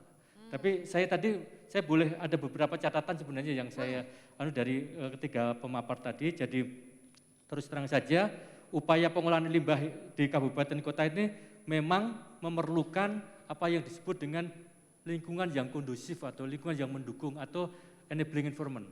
Ya, itu memang kita perlukan. Kita punya 5 aspek. Aspek teknis, aspek kelembagaan, aspek regulasi, aspek pembiayaan, dan aspek pemberdayaan atau community empowerment. Nah, saya akan bicara di aspek regulasi ini. Terus saja ini masih menjadi kendala yang luar biasa. Terutama nanti kita bicara di daerah. Saya senang yang 3 daerah ini sudah 3 daerah ini sudah cukup bagus. Tapi saudara kita di yang lain belum seperti kepedulian seperti yang 3 ini. Pertama, kita mungkin tadi disampaikan oleh waktu panel pertama ya, target-target kita. Kita kan mau membebaskan Indonesia itu dari open-defecate ya, yang sekarang itu masih ada 6, sekian itu ya. Itu luar biasa. Nah, kita akan menuju ke sanitasi layak dan sanitasi aman. Nah, terus terang saja harusnya fokus kita sudah kepada sanitasi aman. Jadi kami sangat berharap sekali dana-dana publik, dana-dana pemerintah daerah itu fokusnya untuk ke sanitasi aman. Yang seperti kita diskusikan hari ini. Kalau yang layak itu juga iya, tapi sebenarnya lebih banyak peran kawan-kawan di luar pemerintah. Yang penting kita berikan regulasinya, berikan SNI-nya kalau membangun septic tank itu kayak apa. Tapi untuk menjadi aman itu harus pemerintah turun. Di dalam seperti halnya di SPM. Dan undang-undangnya atau regulasinya di pusat sudah cukup banyak, terus terang saja. Ada Undang-Undang 23 ya, pemerintahan daerah, kewenangan di situ ada 26 2009 tentang Undang-Undang Kesehatan juga mengamanatkan ini terkait di sanitasi ini. PP nomor 2 tahun 2018 SPM ini standar pelayanan minimal. Itu yang diwajibkan adalah memberi layanan. Duitnya dari mana? Bisa dari mana saja, bisa dari pusat, dari mana. Tapi itu harus memberikan Perpres ya 59 2017 terkait dengan SDG kita. Perpres 185 ini adalah permohonan, permintaan dari para wali kota bupati yang ada di Akopsi untuk punya payung sehingga muncullah Perpres. Bagaimana percepatan layanan air minum sanitasi. Itu juga mengamanatkan itu. PUPR juga punya peraturan untuk ke sana ya terkait limbah domestik. Nah, permasalahan sekarang adalah apakah daerah juga sudah seirama gitu. Kalau alhamdulillah kalau DKI meskipun belum ada perdanya ya Pak ya, Perbub, Inbub sudah ada di Medan sudah ada perda malah, itu syukur itu. Jadi itu satu. Yang selanjutnya terkait dengan bottleneck. Ini kita beberapa waktu yang lalu mengumpulkan hampir semua stakeholder, terutama di pusat, untuk kita mengidentifikasi permasalahan atau isu bottleneck kita apa sih di sektor sanitasi ini. Yang kita kaji adalah terkait dengan kebijakannya, pengaturan, faktor pemungkin yang itu menjadikan lebih luas lagi, lalu perencanaan monitoring, penyediaan layanan, penganggaran dan pembiayaan, serta peningkatan kapasitas. Nah, pengaturan regulasi menjadi salah satu bottleneck kita yang sangat dominan di sana. Kalau boleh saya, tidak semuanya, ada 9 yang kita identifikasi waktu itu, dan ini harus kita tindak lanjuti. Saya senang sekali di sini ada forum ini, nanti mudah-mudahan bisa kita tindak lanjuti. Pertama adalah, memang sudah ada skema insentif dan disinsentif, ya, tetapi belum baku nian, artinya belum bisa belum memberikan harapan banyak lah gitu. Itu harus kita siapkan itu insentif dan insentif. Bagaimana pemerintah daerah yang sudah bagus itu harus diberi insentif apa gitu, dan sistemnya kayak apa. Dan belum dapat dipenuhinya readiness kriteria oleh semua daerah kalau mau mengakses itu salah satunya. Misalnya ada persyaratan harus ada lembaga pengelolanya, terus itu kan ada regulasi juga harusnya ya untuk kalau mau ada pembangunan infrastruktur tertentu di daerah. Dan juga yang tidak kalah penting aja, belum banyak figur ya yang dapat mendorong, men-trigger dilaksananya kan political will. Kita political will-nya sudah luar biasa, tetapi figur-figur baik di pusat maupun daerah itu belum banyak Pak Bekti ya yang bisa untuk ini. Karena di RPJM kita sudah dicantumkan sanitasi itu prioritas nasional juga. Di SDG kita juga salah satu penggagas SDG. Di RPJMD juga sudah ada Renstra-nya, Jaktra-nya sudah semua ada. Tetapi yang mendorong itu loh, figur-figur tokoh-tokoh ini yang di pusat itu siapa yang kira-kira itu? Misalnya Pak Presiden ya, kalau di daerah Pak Gubernur atau Pak Wali Kotanya gitu. Itu yang memang itu. Dan masih kurangnya apa keterlibatan peran swasta, meskipun sudah tetapi masih belum seperti yang kita harapkan. Itu salah satunya. Yang selanjutnya kalau kita juga sedang menyusun ini Mbak Wiwit dan teman-teman terkait dengan enabling environment ini untuk indikator pelayanan air minum ini.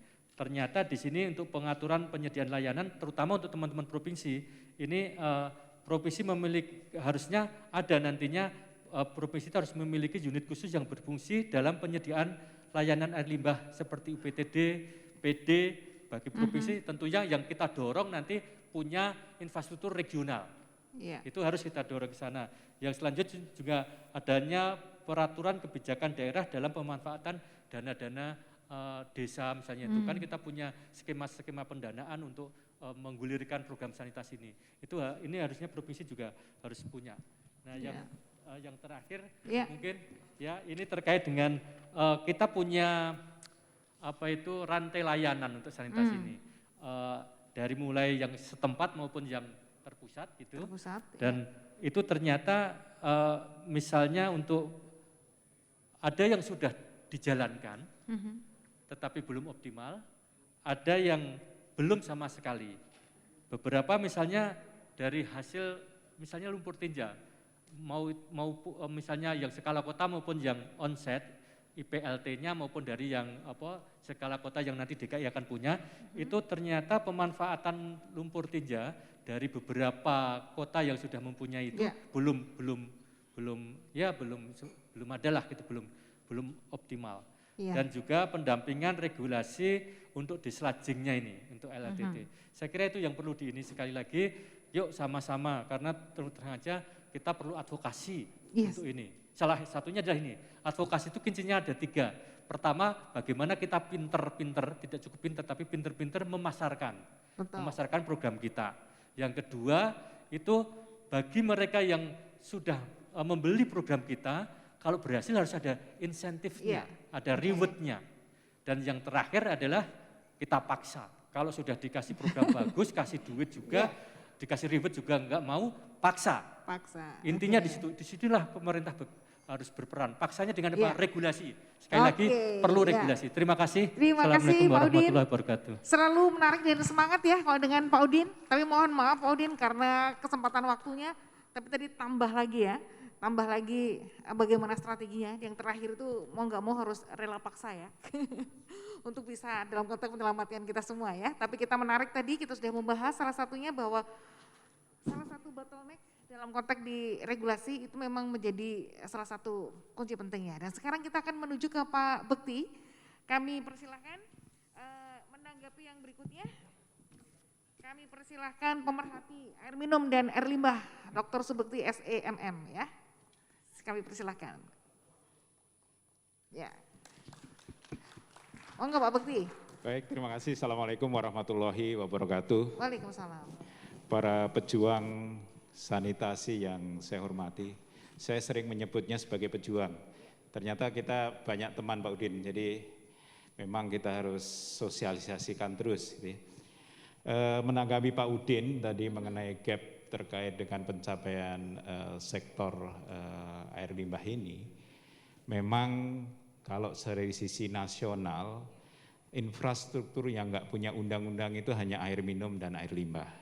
Yang lain punya undang-undang. Dalam konteks air limbah, diatur secara teknis levelnya di peraturan Menteri PU. Gitu ya. Ini nih yang mungkin dari sisi regulasi kita masih ketinggalan jauh. Dan dulu kita bersama pernah menginisiasi mengenai undang-undang sanitasi gitu ya. Tetapi berhenti di tengah jalan, mungkin ini juga nanti harus kita dorong lagi sehingga kita punya landasan hukum yang bisa mengikat ke seluruh stakeholder. Itu yang pertama kami sampaikan ke Pak Nelson, Pak DKI. Jadi DKI ini perlu saya sampaikan bahwa permasalahan konteksnya di air limbah di DKI adalah Kalau di sisi value change-nya fecal sludge management kan pertama containment, kemudian dislodging, kemudian treatment dan disposal. Nah, permasalahan utama adalah memang di containment. Kenapa containment? Ada beberapa indikator. Gitu ya. Pertama memang di Jakarta itu kan masih tadi PR-nya masih 7%, yang layak baru 93%, yang tidak layak berarti 7%. 7% itu kan 700.000 toh di Jakarta. Juga masih ada yang tadi gap-nya jauh sekali Pak, masih ada BAPS juga di Jakarta. Artinya kalau nanti target 2024 mau 0%, artinya 100% yang layak, berarti kita harus menggarap yang 700.000 tadi dalam kurun waktu sampai 2024. Dalam konteks itu tadi ada program Pergub nomor 9 tahun 2019 ya, mengenai revitalisasi septic tank. Ini luar biasa, ini adalah inovasi regulasi Pak. Jadi ada subsidi septic tank direvitalisasi warga, kemudian ada disubsidi oleh pemerintah, kemudian warga sebagian membayar. Ini merupakan inovasi yang mungkin bisa direplikasi daerah lain. Nah, PR-nya di Jakarta adalah akselerasi. Karena kita tahu bahwa targetnya ada 700.000 sampai tahun 2024 mencapai 100% kan. Nah, akselerasi tadi kalau cuma baru 2.000, dan oke, tahap awal 2.000 nggak apa-apa, tapi targetnya luar biasa. Kalau per KK gitu ya, itu ada 5 berarti ada 120.000 KK yang akan dijangkau dalam program revitalisasi septic tank. Nah, sehingga memang akselerasi ini menjadi penting. Kemudian kenapa pewadahannya itu menjadi penting? Alasan kedua adalah di Jakarta itu air minum baru 60% layanannya, 40% itu masyarakat masih mengkonsumsi sumur dangkal. Nah, kita tahu persis di Jakarta ini praktis semua tercemar. Kenapa tercemar? Karena rata-rata 40%-an juga itu jarak antara septic tank, saya baca jarak itu di bawah 10 meter. Jadi pasti tercemar semua.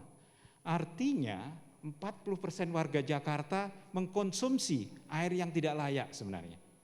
Nah, ini PR besar bagi Jakarta, sehingga memang pewadahan itu, jadi tadi revitalisasi septic tank, kemudian tadi diceritakan ada mini komunal, ada sanimas, apapun namanya, gitu, itu adalah langkah jangka pendek, jangka panjangnya nanti yang storage, yang tadi cerita Pak Pras 9 triliun dan sebagainya. Tadi Pak Nelson cerita ada 14 zona dan sebagainya, ini jangka panjang. Karena kita tahu bahwa storage ini tidak mudah. Pak Fauzan tiap tahun hanya nambah 500, PDPAL hanya nambah 50 untuk tambahan pelanggan. Ya. Jadi memang nggak mudah, karena memang rumah di Indonesia itu tidak didesain untuk storage, Pak. Jadi kalau ditanya di Guntur itu mau koneksi PDPAL mau enggak gitu ya? Mau semua Pak, tapi secara teknis susah semua karena septic tanknya di belakang. Nah, Jakarta memang kata kuncinya adalah akselerasi, dan tadi inovasi-inovasi mengenai aturan tadi luar biasa dan perlu direplikasi, dan tadi disampaikan Pak Udin juga PR-nya kalau ini pergub dinaikkan menjadi perda, ini lebih keren lagi. Jadi lebih mengikat gitu. Pak Fauzan di Medan ini menjadi contoh bahwa air minum dan air limbah ini adalah terintegrasi satu Pak. Sehingga Pak Fauzan sekarang coverage service-nya 5%, nanti di tahun 2025 beliau berani naruh menjadi 30%. Kenapa? Karena pasti akses yang non perpipaannya. Tadi perpipaannya kecil sekali. Jadi otomatis pelanggan PAM menjadi pelanggan air limbah. Ini adalah langkah bagus dan ini juga harus direplikasi. Kemarin ada program Kementerian PUPR Palembang, kemudian Malang akan jadi satukan, diintegrasikan. Ini adalah yang bagus sekali karena salah satu mencapai akses air limbah yang cepat itu menyatukan air limbah dan air minum. Dan saya dulu punya pengalaman di air minum, saya nggak tahu next proses dari air minum menjadi air limbah. Nah ini menjadi PR juga kalau disatukan ternyata memang satu proses. Ini juga kami sekaligus lapor ya, kemarin kami di Forkalim menginisiasi untuk pembebasan PPN, Pak. Pembebasan PPN untuk air limbah. Ternyata kita nggak ada cantolannya, Pak, di atasnya. Di undang-undangnya nggak ada. Kami berhasil meyakinkan kementerian dari perekonomian, keuangan, PUPR, Dapdegri, Bappenas tentu dan sebagainya support kami, tapi kita nggak bisa meyakinkan dari Kumham karena memang cantolan atasnya nggak ada. Cantolan atasnya yang diperoleh dibebaskan hanya air bersih saja. Jadi air limbah itu nggak ada. Padahal kami sudah membuat kajian akademis dibantu IWAS waktu itu adalah bahwa air bersih dan air limbah itu adalah satu kesatuan proses yang tidak bisa dipisahkan. Jadi teman-teman dari UI membuat kajian akademis ini nggak bisa dipisahkan. Jadi kalau kita bicara air bersih, otomatis kita bicara air limbah. Karena 80% dari air bersih pasti jadi air limbah. Gitu. Jadi kita sering mengotak-ngotak ini, padahal itu satu siklus yang seharusnya pengelolaannya menjadi satu.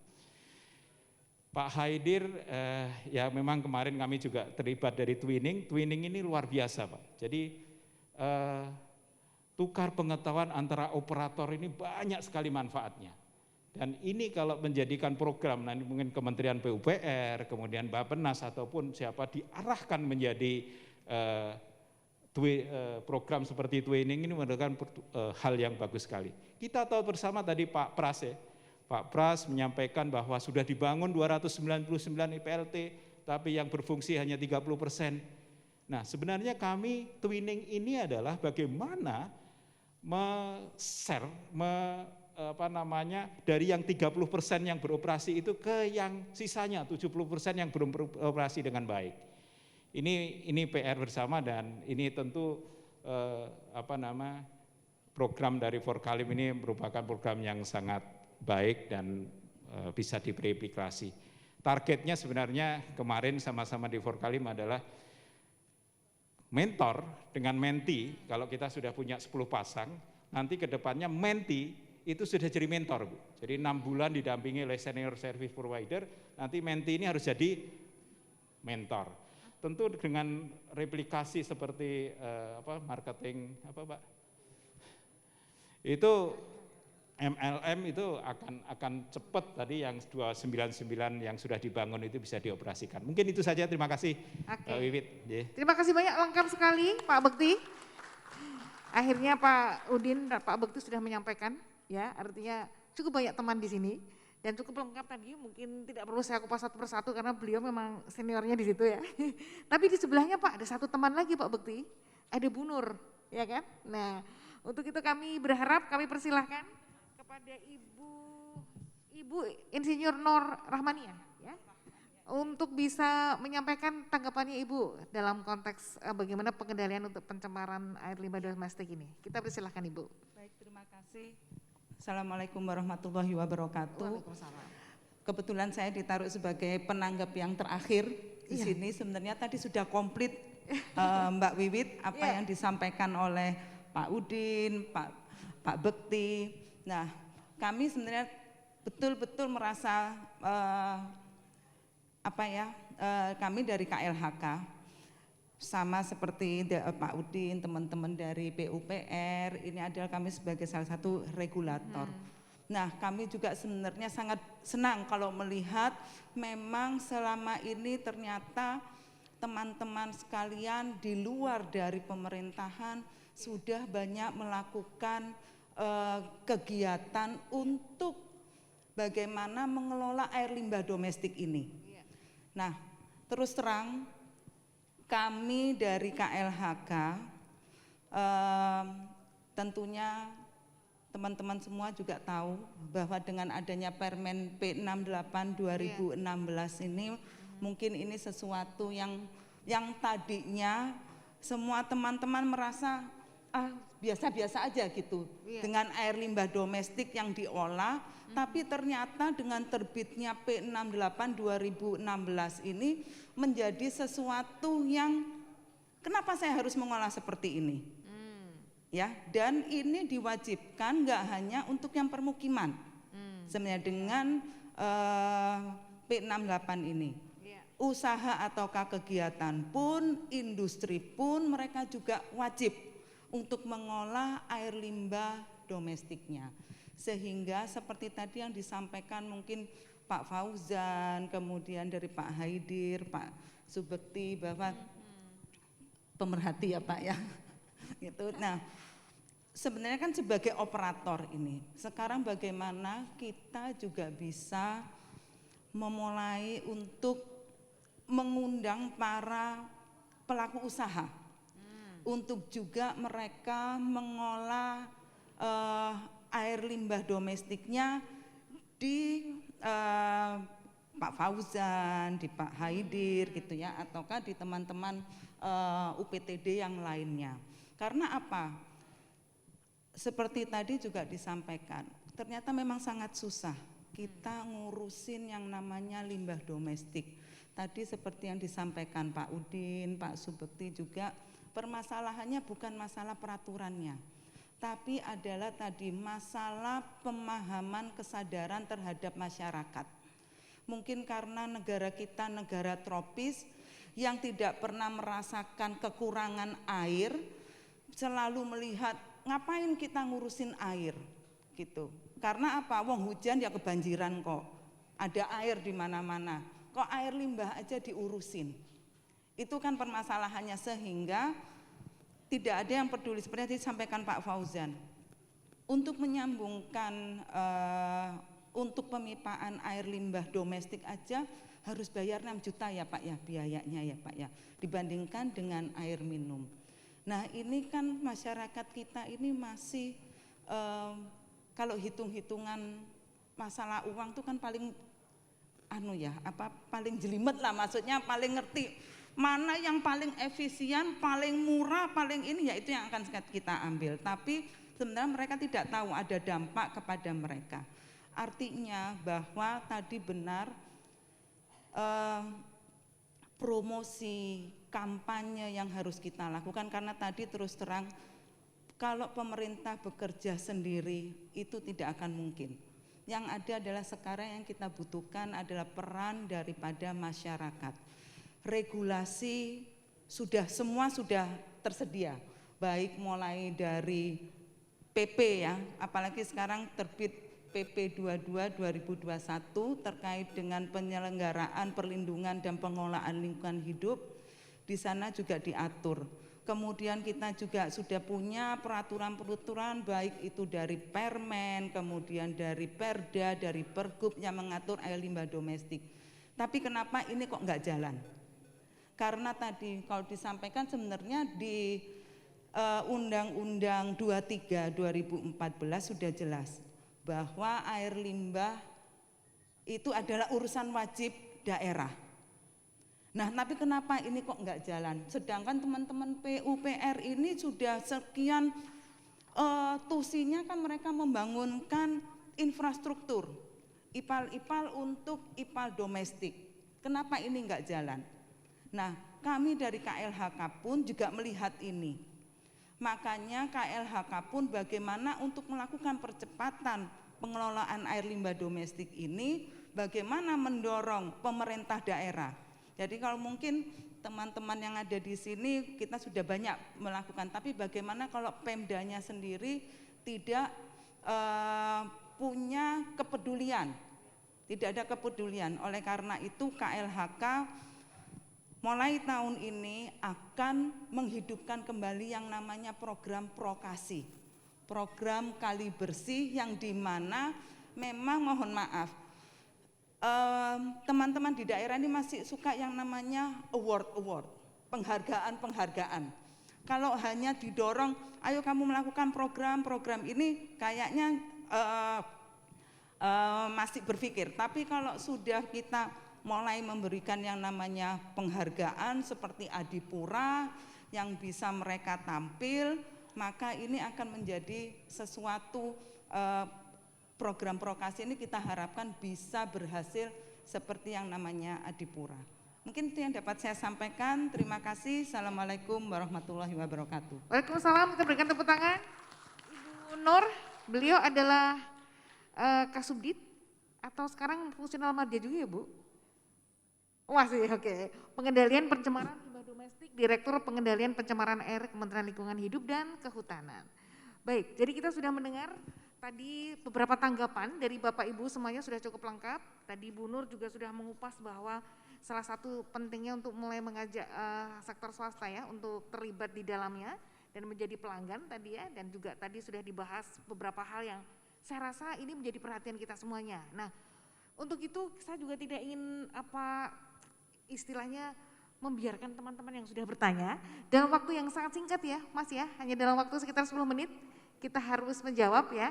Ada beberapa pertanyaan dari para peserta baik yang ada di akun maupun juga yang ada di sini. Tapi yang pertama ada Pak Juanda, beliau adalah seorang pengemudi truk dari Condet, Jakarta berarti ya. Pertanyaan ini ke Pak Nelson Pak. Dari DKI Jakarta, sebagai pengemudi truk kami sering mengalami kendala di lapangan, baik itu terkait pelanggan maupun petugas. Nah jika menemui kendala, kami sering ingin bertanya tapi bingung mau bertanya kemana, berkonsultasi, mengadu ke DKI atau ke PDPAL atau DLH atau DSDA. Wah ini dia sampai hafal sekali dengan lengkap ya. Dan kami pun kadang mendapat order dari luar DKI. Di situ kami sering bingung apa buang harus tetap di DKI atau boleh di IPLT terdekat. Mohon saran dan solusinya. Itu yang pertama ya. Baik, langsung saja ya Mas. Yang pertanyaan berikutnya kurang lebih senada, kami bicara mengenai pemisahan tupoksi regulator dan operator, datangnya dari Rina, Bu Rina, itu pengamat dan pelaku sanitasi aktif di Kalimantan. Seringkali regulator kemudian melimpahkan fungsi penugasannya kepada operator. Apakah demikian yang dicita-citakan? Oh, jadi penugasannya kepada operator. Bagaimana pengalaman Pak Fauzan dan Pak Haidir untuk mengupayakan iklim kerja yang kondusif? Ya, jadi ada pertanyaan. Lalu ada pertanyaan dari A. Gunawan. Bagaimana implementasi penegakan regulasi terkait dengan pengelolaan air limbah domestik ya? Walaupun tadi kita sudah dijawab oleh Pak Bekti ya, salah satunya memang kekuatan yang belum ada di sanitasi itu dan air minum itu adalah dari sisi undang-undang atau regulasi yang harusnya lebih kuat lagi. Pertanyaan dari Husni Sumatera Barat, bagaimana pengalaman dari Medan dan DKI dalam penerapan dan penegakan regulasi yang telah ada? Ya, ini hampir senada. Itu ada sekitar 4 pertanyaan dari teman-teman yang mengikuti dari akun Zoom. Untuk itu kami persilahkan, mungkin tadi yang pertama kalau tidak salah dari Condet Pak ya, lalu kemudian Pak Fauzan, kemudian Pak Haidir. Sekaligus mau closing statement, kami persilahkan. Silakan Pak. Oke, terima kasih Ibu Moderator. Untuk kesempatan pertama untuk menjawab pertanyaan dari Saudara Juanda yang selaku dia driver ya, driver truk. Untuk mungkin ini berarti dia driver truk penyedotan, bisa dibilang seperti itu ya. Jadi sesuai Pergub nomor 1 tahun 2018 memang untuk pengelolaan lumpur tinja itu memang sudah menjadi domainnya PD Paljaya. Dan untuk operasionalnya PD Paljaya dapat melakukan kerjasama dengan badan usaha atau yang berbadan hukum atau kelompok masyarakat. Dalam hal ini kemungkinan besar tadi mungkin Pak Juanda ini adalah pengusaha truk mungkin ya, penyedotan. Jadi untuk menjalankan usahanya memang teman-teman ini harus memiliki izin dari PTSP sehingga dia dapat melakukan operasionalnya. Dan memang untuk izin-izin terkait tangki ini memang nanti dikoordinasikannya dengan PD Paljaya. Jadi memang ada persyaratan-persyaratan tangkinya mesti seperti apa nanti dengan PD Paljaya. Demikian juga sebetulnya untuk usahanya memang hanya untuk penyedotan dan pengangkutan ya. Sedangkan untuk pengolahannya tetap harus ke PD Paljaya. Mungkin itu bisa saya jawab. Berarti mau tidak mau pokoknya harus PD Paljaya ya Pak. Moga-moga Pak siapa tadi Pak Juanda ya. Pak Juanda cukup clear ya untuk mendapatkan di sini dan tidak galau lagi ya kemana harus mengadu gitu ya. Baik, kemudian 2 pertanyaan berikutnya saya pikir ditujukan ke Pak Fauzan dan juga Pak Haidir. Ini ada masing-masing mikrofon. Kita persilahkan Pak Haidir atau Pak Fauzan dulu. Mungkin pertanyaannya tadi dari Rina, pengamat dan pelaku sanitasi di Kalimantan ya, mungkin Kalimantan Selatan. Seringkali regulator kemudian melimpahkan fungsi kepada operator, apakah demikian yang dicita-citakan oleh teman-teman? Dan bagaimana pengalaman Pak Fauzan dan Pak Haidir untuk mengupayakan iklim yang kondusif, artinya hubungan baik antara regulator dan operator seperti itu. Pak Fauzan dulu, mari. Ya. Oke. Terima kasih kepada penanya. Namanya siapa tadi, Bu? Namanya Rina. Oh, Rina. Iya. Bu Rina. Bu Rina, ya. Iya. Regulator dan operator. Iya. Nah, regulator ini adalah pemerintah, Betul. kan begitu. Nah, operator ini adalah dalam hal ini PDAM. PDAM.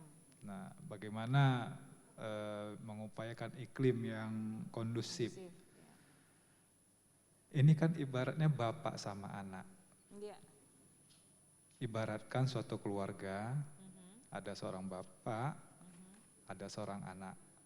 Nah, bagaimana bapaknya bisa memberikan perintah kepada anaknya agar anaknya tersebut mau menuruti perintah apa yang dilaksanakan oleh bapaknya. Zaman sekarang ini kan nggak bisa dipaksa ini seorang anak. Kamu harus begini, kamu harus begitu. Nggak bisa juga. Jadi regulator juga harus memahami apa-apa yang ada, kekurangan yang ada di si anak. Jadi bukan semerta-semerta harus bisa ini, bisa itu, tidak juga. Jadi harus ada namanya sistem dual komunikasi. Jadi bukan satu komunikasi, istilahnya komunikasi dua arah lah kita bilang. Jadi si bapak bisa memberikan komunikasi kepada anaknya, si anak pun bisa memberikan komunikasi kepada bapaknya. Jadi ada komunikasi dua arah antara regulator dan operator. Sehingga terciptalah suatu harmonisasi, suatu pekerjaan yang baik. Tanpa ada komunikasi dua arah, itu tak akan terlaksana. Jadi ego si regulator bisa dikomunikasikan ke si operator, bagaimana cara operator tadi bisa menafsirkan, menginterpretasikan apa yang diminta oleh si regulator. Begitu, Iya, Bu. oke. Terima kasih. Berarti penting banget ya Pak, artinya komunikasi dua arah. Bapak dan anak itu bisa saling memahami kalau ada komunikasi dua arah. Saling mengadvokasi juga ya Pak, dan saling mempersuasi ya. Ya. Demikian, Bu. Oke, baik, terima kasih Pak Fauzan. Jadi mungkin cukup jelas ya Mbak, bahwa yang penting adalah bagaimana komunikasinya sehingga wewenang regulator dan kemudian juga apa yang juga menjadi tugas operator itu bisa menjadi salah satu yang saling membantu dan melengkapi. Baik, terima kasih. Kalau Pak Haidir, bagaimana Pak Haidir? Baik, terima kasih. Menanggapi apa yang menjadi pertanyaan dari Ibu Rina tadi. Kalau saya interpretasikan dari pernyataan bahwa seringkali regulator kemudian melimpahkan fungsi penugasan kepada operator, mungkin ini dari sisi kepraktisannya ya. Jadi operator lebih memahami apa yang mesti dilaksanakan, namun sesegera mungkin juga operator tetap nantinya mengkomunikasikan kepada regulator untuk perkuatan regulasinya. Jadi yang paham kebutuhan di lapangan kan operator nih. Jadi mungkin kita dari sisi operasionalnya lebih paham, tahu situasinya, namun mengingat ini hubungan antara masyarakat dengan pemerintah, tentunya tetap harus ada regulasi yang benar-benar menjadi cantolannya untuk pelaksanaan itu. Jadi mungkin itu pengalaman kami kalau di saya selaku operator ya. Jadi sebelumnya kami yang namanya service charge air limbah itu dikategorikan sebagai retribusi daerah ya. Kita kita jalankan, namun seiring dengan waktu kita usulkan itu berubah menjadi service charge semacam tarif. Jadi itu langsung dikelola oleh PDAM selaku operatornya. Itu yang pengalaman kami, namun di awal-awalnya kita tetap mengikuti ketentuan bahwa retribusi air limbah masuk dulu ke kas daerah, walaupun kita yang melaksanakan, kita yang memungut, tapi di store dulu kas daerah, nanti operasionalnya kita mintakan lagi ke kas daerah. Jadi mungkin kalau saya menerjemahkan apa yang dimaksudkan oleh Bu Rina tadi, mungkin begitu pengalaman kami ya di daerah. Oke. Terima kasih. Baik, terima kasih pengalaman Pak Haidir ya di Perumda Balikpapan yang juga menjalankan program air minum dan juga air limbah ya Pak ya. Jadi bagaimana komunikasi yang harmonis sehingga selalu mendapat dukungan ya waktu itu misalkan dari Pak Wali Kota ya. Baik, jadi ada yang mau ditambahkan ini karena mungkin Pak Nelson juga merasa bagian dari di situ ya. Oke, silahkan Mungkin Pak. saya sedikit tambahkan, mungkin contoh dari apa namanya yang ditanyakan ini apa regulator, operator itu sebetulnya DKI baru saja kita menjalankan contoh yang paling aktual sebetulnya subsidi tangki septik ini sebetulnya. Subsidi tangki septik ini. Jadi kami dari pihak pemerintah segala regulator kami menugaskan PD Paljaya untuk memperluas jangkauan pelayanannya. Salah satunya dengan dilakukannya subsidi dari regulator pada PD Paljaya sehingga pelayanan PD Paljaya bisa semakin luas dan makin lebih cepat. Itu mungkin dalam hal ini memang ada betulnya mungkin ada beberapa hal yang memang dilimpahkan ke operator karena memang domainnya di operator. Tapi ada hal-hal lain yang memang tetap dijalankan oleh regulator karena kemungkinan operator belum nyampe ke sana gitu ya. Jadi lihat case-nya sebetulnya. Sebetulnya penugasan ini akan lihat case-nya pasnya seperti apa gitu. Mungkin itu bisa tambahkan. Jadi kita lihat case-nya ya Pak, tapi salah satu yang cukup menarik di DKI itu bagaimana regulator dan juga operator bekerja sama ya. Artinya perluasan layanan memang bagian dari operator tetapi didukung ya oleh regulator untuk bisa melakukan perluasan. Tapi pada prinsipnya kata kuncinya adalah bagaimana terjadi satu komunikasi yang harmonis satu sama lain ya.